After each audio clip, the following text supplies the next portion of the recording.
Have you ever looked at an elderly loved one, a parent, a spouse, a cherished friend, and felt a subtle shift? They aren't sick, not in the way a doctor might diagnose with a test. But something is different. You can feel it in the quiet moments between conversations. You can't quite name it, but you know it's there, a gentle change in the air around them. After years of walking this path with families, I've learned a profound truth. The end of life rarely arrives like a sudden storm. Instead, it whispers, long before it ever shouts. And here's the nightmare that no one talks about. The real fear isn't death itself. It's the regret of not listening. It's the silent agony of knowing you missed the chance to say what needed to be said, to love more deeply, and to hold their hand without fear while there was still time.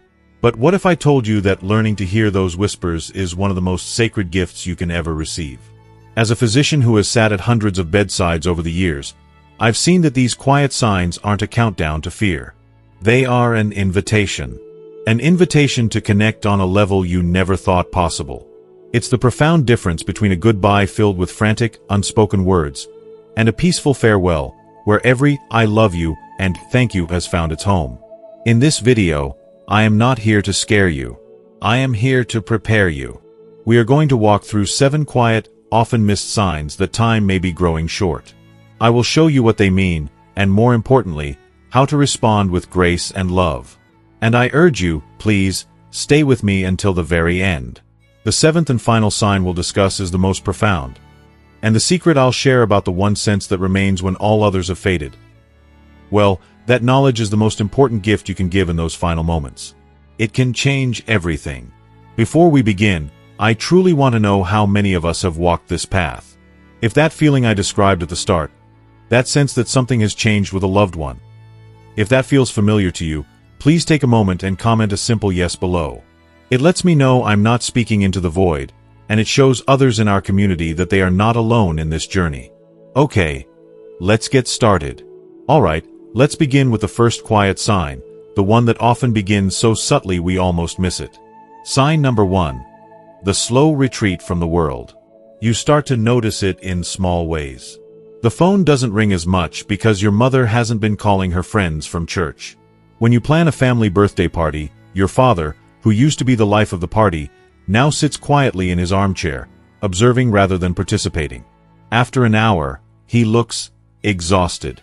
Not just tired, but deeply drained, as if the very presence of others is taking something from him. Our first instinct is often worry, and we jump to a familiar conclusion: depression. We think, we need to get him out more, we need to cheer her up. But I want you to consider a different perspective, one I've learned from watching this sacred process unfold countless times. This isn't necessarily sadness. It is a profound, instinctual conservation of energy. Think of the soul as preparing for a great and final journey. Before any long trip, you pack only what is essential. You leave behind the heavy, unnecessary baggage. In the final months and weeks of life, the soul begins to do the same. Socializing, engaging in conversation, keeping up with the day-to-day news. All of these things require immense energy. And the body, in its ancient wisdom, knows that this energy is now needed for more important work. It is being redirected inward. I will never forget my own grandmother. In her last months, she became a woman of few words. She, who had once filled every room with stories, now simply sat and listened. One afternoon, she held my hand, and her eyes were perfectly clear as she whispered, "I'm storing up your voices for where I'm going." At the time, I didn't understand. Now I see it was her beautiful way of packing the essentials. She was taking our love with her. So, the most loving thing you can do is to stop trying to pull them back into our loud world. Instead, step quietly into theirs. Sit with them in comfortable silence. Hold their hand. Let them listen. You must understand, your job is no longer to be their entertainment, but to be their peace. Let's start there. Sign number 2. A loss of appetite. This next sign is often the one that causes the most immediate panic in families, because it goes against every caregiving instinct we have. It's a deep and significant loss of appetite. I'm not talking about someone just being a picky eater, or saying, "I'm not too hungry today." I'm talking about a fundamental, bodily shift. Their favorite meal, the pot roast they've requested for every birthday for 60 years, now sits untouched on the plate. A single piece of fruit might take them half an hour to finish.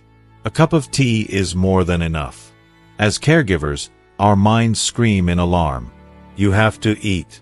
You'll waste away. How can you get stronger if you don't eat? We try to coax, to bargain, sometimes even to demand. Comes from a place of love, of course. For our entire lives, food has been equated with life, with health, with love itself. But here, at the very end of life, that equation changes. Here's the essential truth you need to understand. As the body prepares to shut down, the digestive system is one of the first major systems to begin its retirement. It's no longer an efficient factory. Forcing food into a system that is no longer equipped to process it can cause genuine discomfort, nausea, bloating, even pain. A wise and wonderful hospice nurse once told me something that has stayed with me forever. She said, "The body knows when it's done building. Your job now isn't to feed them. It's to comfort them." What a profound shift in perspective. Your role is no longer to provide fuel for a body that is finishing its work. Your role is to provide solace for the soul on its journey. So, what can you do? Instead of pushing a plate of food, offer a small ice chip for them to soothe their dry mouth. Apply a little lip balm to their lips. Offer a small sip of water, but don't force it. Sit with them, talk to them, read to them. Your presence is the nourishment they need now. Your love is the only sustenance that truly matters. If this new perspective on caregiving resonates with you, I'd be so grateful if you would comment with the single word comfort below. It helps me know this message is getting through. Sign number 3. Time begins to bend. This next sign can be one of the most disorienting for family members, but if you understand it, it can also be one of the most beautiful. It's when time starts to lose its rigid, linear structure. It begins to bend and weave. Your mother might look at you and call you by her brother's name. Your grandfather might start talking about his childhood home in vivid detail, as if he were just there this morning, describing the smell of his mother's kitchen. Our immediate reaction is often to correct them. We say, "No, Grandpa, I'm your grandson, not your brother Michael," or, "Mom, you haven't lived in that house for 70 years. We do this because their confusion can feel like we are losing them, and that is terrifying. We want to pull them back to our reality. But I invite you to see this not as a simple confusion or a symptom of dementia. Think of it as the mind's final, magnificent masterpiece. Imagine a lifetime of memories, stored away in countless files in the brain.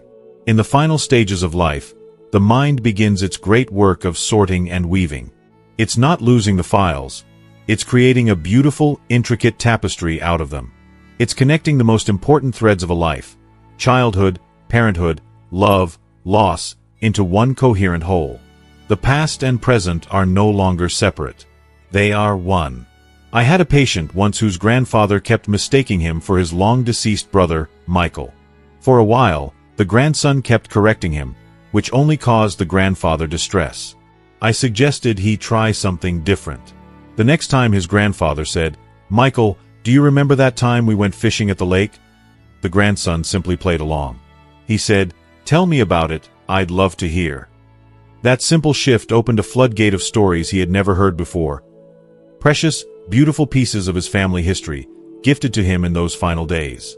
So, my advice is this: do not pull them out of their world. Instead, ask for an invitation to step inside. When they mistake you for someone else, simply say, "Tell me more." Every mistake is a doorway. Every confusion is a clue to a story that their soul needs to tell one last time. Sign number 4. Sleep becomes their dominant state. Now we come to a sign that requires a great deal of patience and understanding from us. It's when sleep gradually takes over. And it's not the deep, restorative sleep of a healthy person.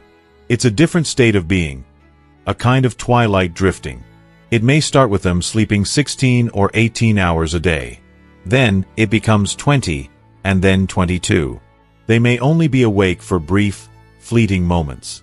It is so easy for us, the observers, to interpret this as them giving up. We see them slipping away into sleep, and we mourn the loss of connection, the loss of conversation. We might feel an urge to wake them, to try and engage them, because their sleep feels like an ending. But what is truly happening is a manifestation of the body's most ancient and profound wisdom. From a biological standpoint, the body knows its energy reserves are critically low. It is now in a state of extreme conservation. Every ounce of energy is being carefully rationed and redirected to the most essential functions that remain: the beating of the heart, the rising and falling of the lungs. The body is shutting down all non-essential systems, and that includes the system of conscious interaction with the outside world. It is not an act of surrender. It is a necessary part of the dying process. And here is what I wish I had known sooner when I went through this with my own family member. You must not mourn the sleep. Instead, you must learn to treasure the brief, lucid moments in between. Those moments, when their eyes open and they are truly with you, are incredibly precious. They may only last for a minute or two. Be ready for them. Be present. Don't waste that minute asking if they are comfortable or if they need water. Use that minute to say, "I love you." Use it to hold their hand and make eye contact. In this final chapter, the quality of connection is not measured in hours, but in the depth and sincerity of these fleeting, sacred moments. Learn to be a guardian of the quiet and a celebrant of the brief awakenings. Sign number 5. Tying up unfinished business. This fifth sign is a fascinating and deeply spiritual one. It's when you notice a sudden, sometimes seemingly irrational urgency in your loved one to take care of unfinished business. This isn't about paying bills or checking the will. It's about something far more personal, something rooted in the soul. All of a sudden, it becomes critically important for your father to see an old friend from the army he hasn't spoken to in 30 years. Or your mother becomes fixated on giving away a specific treasured item, like her grandmother's locket, to a specific grandchild. It might even be an overwhelming need to apologize for something that happened 50 years ago, something you had long since forgotten. As a doctor, I've heard experts refer to this as a form of preparatory grief. It's the soul's natural instinct to put its house in order. It is an attempt to leave this world with no loose ends, no lingering debts of an emotional or spiritual nature. I once cared for a family whose Aunt Carol, in her final week, became absolutely insistent that they find and return a specific mixing bowl to a neighbor. A bowl she had borrowed in 1972. The family was bewildered, and at first, they chuckled at the absurdity of it. They thought she was just confused. But the urgency in her eyes was real. They finally found the neighbor's daughter, who was now a grown woman, and returned the old, faded bowl. My patient, Aunt Carol, let out a deep sigh of relief and passed away peacefully the next day. Her work was done. What seemed trivial to her family was, to her, the last item on her soul's checklist. When you see this happening, it is vital that you don't dismiss it as confusion or nonsense. Listen deeply. This is your loved one telling you what they need to find peace. Do whatever you can to help them fulfill these final wishes. Help them make that phone call. Find that old photograph. Write that short letter. You are not just completing a task. You are acting as their partner in one of the most important acts of their life. You are helping them to leave this world with a quiet heart. And I want to ask you, has a loved one ever done something like this that you didn't understand at the time? If so, and if this helps it make sense, just comment with the word peace. Sign number 6. The eyes change. This is perhaps the most mysterious and profound sign of all. It's when you notice a distinct change in their eyes and in their gaze. It's something that families often describe to me with a sense of wonder and awe. You might see them staring intently at a corner of the room that, to you, appears completely empty. You might see a soft, gentle smile appear on their face as they gaze at something over your shoulder, something beyond your field of vision. They might even reach a hand out toward this unseen presence. The medical and scientific term for this phenomenon is visioning, and studies have shown that an overwhelming majority of hospice patients, over 80%, report experiencing these visions in the weeks and days leading up to their death. They often see loved ones who have already passed on, a spouse, a parent, even a beloved pet. They describe these visions not as frightening ghosts, but as comforting, welcoming presences. Science might try to explain this as changes in brain chemistry or a lack of oxygen, and perhaps that plays a role. But as someone who has sat with many families who have witnessed this, I believe there is something more going on. To dismiss this as my mere hallucination is to dismiss the profound peace it so often brings to the dying. Tell that to the daughter who watched her father, who hadn't spoken a coherent word in days, suddenly look up, his eyes filled with joy, and say, "Eleanor? You're here. You're as beautiful as ever." Eleanor was his wife, who had passed away 10 years earlier. He died a few hours later, and his daughter said it was as if he were simply going home to his wife. My advice to you is this: do not argue with them. Do not say, "There's nobody there." That invalidates their reality and can cause them distress. Instead, enter their experience with gentle curiosity. You can ask, "Who do you see? What are they saying?" Or simply, "Does seeing them make you feel happy?" You are being given a sacred window into their transition. You are witnessing the veil between worlds becoming thin. Trust their experience. Honor it. It is a sign that they are not alone, and they are being lovingly guided on their way. Sign number 7. The breath tells the story. And finally, we arrive at the 7th sign. This is the one that happens in the very last hours or days. It is when the breath itself begins to tell the story of the body's final release. And it can be very alarming if you don't know what to expect. You will begin to notice changes in their breathing pattern. There may be long, extended pauses between breaths. A pause so long you think they have taken their last, only for them to take another gentle inhale. This pattern is often called Cheyne-Stokes breathing. You might also hear a wet, rattling sound coming from their chest as they breathe. This is commonly, and somewhat starkly, referred to as a death rattle. This sound is perhaps one of the most terrifying for families, because it sounds like their loved one is choking or drowning. The fear is that they are in pain and suffering. But here is the crucial information I promised you at the beginning of this video. This is the gift of knowledge I want to give you. That rattling sound is not painful for them. It is not the sound of suffering. Because they are so deeply unconscious and their cough reflex is gone, normal secretions like saliva simply gather at the back of the throat and the air vibrates through them. They are not aware of it. It is simply a sign that the body is in its final stages of a gentle, orderly shutdown sequence. Now, for the most important secret I can share with you. In these last hours, when sight has faded, when touch is no longer felt, when they cannot respond in any way, hearing is widely believed to be the very last sense to go. They can hear you. Even when their eyes are closed, even when their breathing is shallow, your voice can still reach them. So, this is your time. This is your final, sacred opportunity. Sit close, hold their hand, and speak from your heart. Say everything that needs to be said. Say, "I love you." Say, "Thank you for everything." Say, "I forgive you," and "Please forgive me." And finally, give them the last, most loving gift of all, permission. Say, "It's okay to go. We will be all right. We will miss you, but you can go now." Your voice, filled with love and release, will be the last beautiful thing they carry with them on their journey. As we come to the end of our time together, I want you to think back to where we started. Remember how we talked about life's whispers? Those quiet, subtle changes in our loved ones that are so easy to miss in our busy world. My hope is that now, you know how to listen. You now understand that these 7 signs are not a terrifying countdown to be feared.